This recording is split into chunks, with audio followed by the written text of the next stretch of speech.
Oi, eu não tenho uma estante atrás de mim, como vocês podem ver, o que significa que eu não tenho credibilidade nenhuma para estar falando de livro no YouTube. Na verdade, esse é um vídeo sobre o quanto eu não li recentemente, e isso daqui eu peguei só para decoração, não se enganem, porque a verdade é que eu não sei ler. E enfim, vamos lá, deixa eu pegar aqui o meu computador, que no caso tem o meu roteiro. Oi, meu nome é Laura. Eu estudo literatura, eu sou professora de literatura e eu não lembro quando foi a última vez que eu li um livro. Quer dizer, eu sou professora e eu faço doutorado em literatura. Aí você espera o quê? Nossa, ela tem estudado muito, lê muitos livros, aproveitou a quarentena para ler todos os clássicos, todos os contemporâneos. Mas não. A verdade é que foi em janeiro a última vez que eu consegui terminar um romance por vontade própria. Eu também fiquei presa no buraco da pandemia, também tive que fazer 2 mudanças de urgência, também terminar o meu semestre trancada dentro de casa, sem sair.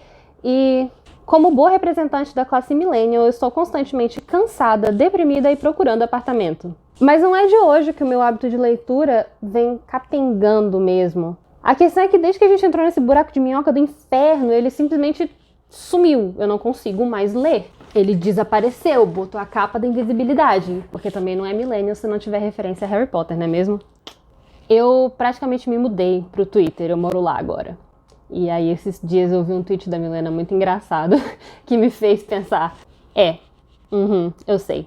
Tá, pra não dizer que eu não tô lendo nada, eu tenho lido alguns artigos, algumas matérias jornalísticas que tentam explicar por que a gente se sente tão cansado trabalhando e estudando online. Posso até deixar linkado aqui embaixo, olha só. Eu passo muito tempo no Twitter, né? Eu já falei isso. E por lá, inclusive, eu aprendi com algumas pessoas que têm o hábito de fazer home office, que isso que a gente tá fazendo não é home office, na verdade. Que desde que o isolamento começou, ficar 8 horas por dia trancada em casa, na frente de um computador, improvisando uma sala de aula, sem poder sair, não é home office. O nome pegou, mas na verdade essa é uma modalidade de trabalho que tem uma rotina, uma prática adequada, e que isso que a gente está fazendo é, na verdade, uma forma de tortura medieval autorizada pela CLT. Só que daí eu cheguei a uma conclusão muito interessante que tem a ver tanto com a questão do trabalho quanto por que eu não consigo mais ler nada. Porque talvez ler seja o meu trabalho. Talvez eu esteja tão cansada de ler, não só pela forma como o isolamento afetou a atenção de todo mundo e a vontade de viver do ser humano no geral, e também porque eu tenho a capacidade de concentração de uma criança de 6 anos, mas porque ler é o meu trabalho. Na verdade mesmo, eu leio bastante coisa sim, só que é um tipo de leitura que é muito quebrada, sabe?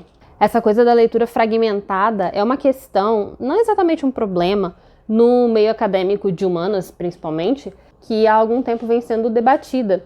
E também tem a questão das leituras obrigatórias, entre aspas. Sendo bem honesta, eu não leio todos os textos de todas as ementas das matérias que eu faço. Ou eu faço isso ou eu cumpro atividades básicas, tipo comer, tomar banho, dormir.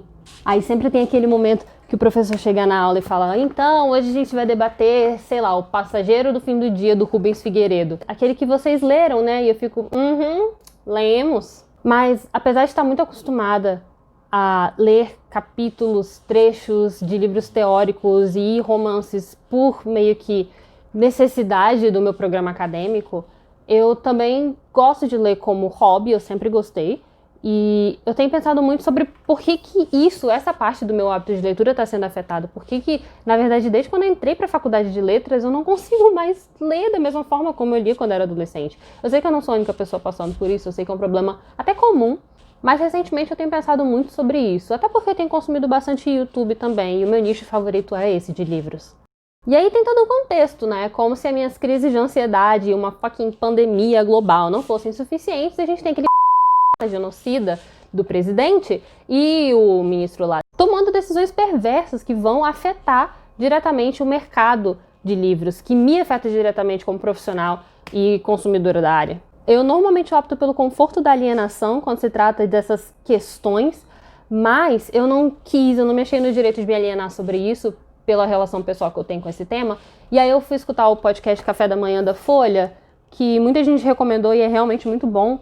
E nele eles entrevistam um editor, se eu não me engano, da Sextante, e ele fala sobre como, durante a pandemia, o isolamento fez com que a leitura se tornasse um hábito mais comum por causa da questão da introspecção. Você tá sozinho em casa, tem um livro ali, e o livro é uma coisa que te permite ter experiências e viajar sem sair do lugar, apesar de eu não gostar muito desses clichês. Realmente aconteceu uma melhora na venda de e-books. Eu acho que eu tenho um número sobre isso por causa do incentivo que as editoras fizeram logo no início do isolamento, que foi fazer muitas lives, convidar autores, dar e-books de graça, incentivando as pessoas a comprarem outros, e isso foi muito bacana. Eu mesma, por exemplo, baixei mais de 50 livros, e até agora ali um total de 0. Mas essa questão da venda em geral, todo mundo sabe que é um buraco bem mais fundo, bem mais embaixo, que vai até outros governos. O processo de recuperação judicial da Saraiva e da Cultura já vai fazer 2 anos, ou seja, já tá falando as primeiras palavrinhas, já deve estar andando. Muitas livrarias fechadas aqui no Rio de Janeiro, que é onde eu tô agora. Foi quase traumático para algumas pessoas o fechamento da cultura ali do centro. No podcast eles comentam também sobre como esse desprestígio da literatura está enraizado na questão da crise quase civilizatória que a gente está passando ultimamente, que está ligada com muita coisa. E o Paulo Guedes dizendo que ele vai dar livros para os pobres, decidindo o que as pessoas vão ler, é só a ponta do iceberg. Eu trabalhei 2 anos como professora concursada em colégio público, numa sala de leitura. Eu já dei aula para criança de 5 anos, para adolescente de 17. Então eu sei, eu já vi por experiência própria, com estes olhinhos, o poder transformador da literatura, como as pessoas se envolvem com as leituras. Eu já fui também mediadora de clube de leitura, inclusive Leia Mulheres. Saudade. Enfim, quem quiser saber mais sobre esse assunto, que eu acho de extrema importância, apesar de que tem tantos assuntos de extrema importância, a gente não tem um dia de paz nesse país, tem um vídeo muito legal da Isabela Lubrano, do Ler Antes de Morrer, que é um dos meus canais favoritos neste site. Eu vou deixar linkado aqui embaixo. E, na verdade, eu só tô criando esse canal e fazendo esse vídeo pra ver se eu fico famosa nesse meio e um dia eu consigo ser amiga da Isabela Lubrano, porque eu adoro aquela mulher. Então, curta esse vídeo, me ajude a realizar meu sonho. E, sei lá, eu mudei minha forma de consumir livros, acho que em 2017, quando eu decidi que eu ia parar de comprar livro novo, loucamente, assim, sem saber quando eu ia ler. Tá aí um objetivo no qual eu fui vitoriosa, mas a verdade é que foi porque eu não tenho dinheiro mesmo. Eu tenho comprado muito livro de sebo, eu tenho emprestado muito livro de biblioteca. Quer dizer, esse foi o início de um sonho, né? A parte do deu tudo errado foi quando eu simplesmente desaprendi a ler. Ah, tem uma exceção, que é quadrinho. Eu leio muito quadrinho, uma das coisas que eu estudo. E quadrinho não dá, gente. Quadrinho tem que ser físico. Então, eu já posso adiantar pra vocês que esse daqui não vai ser um booktube de quantidade. Vai ser de qualidade? Também não. Mas eu vou tentar. Quem sabe? Eu não tô incentivando as pessoas a pararem de comprar livro, até porque o nosso mercado editorial, né? Mas, pessoalmente, foi uma coisa boa que aconteceu na minha vida. Fez eu repensar muitas práticas. O lado ruim foi que eu parei de ler, né? Ah, e eu tenho um Kindle, que eu amo muito. E tá em algum lugar por aí. Esses aqui, por exemplo, são livros que sobraram de quando eu fiz uma das grandes mudanças da minha vida e eu vendi muita coisa e muita coisa sobrou, que eu deixei na casa da minha mãe, e aqui estão. Tem os outros ali. Talvez eu faça um tour pela estante em breve. Mas assim, agora vamos para a parte da honestidade. Eu adotei algumas estratégias recentemente, quer dizer, nessas últimas semanas, para tentar voltar a ler e, vejam só, está funcionando. E uma delas foi tentar consumir mais conteúdo... não gosto dessa palavra. Assistir mais YouTube e seguir mais perfis nas redes sociais voltados para essa coisa da promoção da leitura, que é uma coisa que eu acho muito bacana. E essa criação de comunidade ao redor do ato de ler, que pra mim é um ato coletivo, é uma coisa que tem me ajudado bastante, que tem me incentivado, que tem criado um ambiente no qual eu sinto que ler é confortável de novo e não uma obrigação e uma coisa que vai me dar ansiedade. E eu achei que, sei lá, talvez eu tenha alguma coisa pra acrescentar. Talvez não.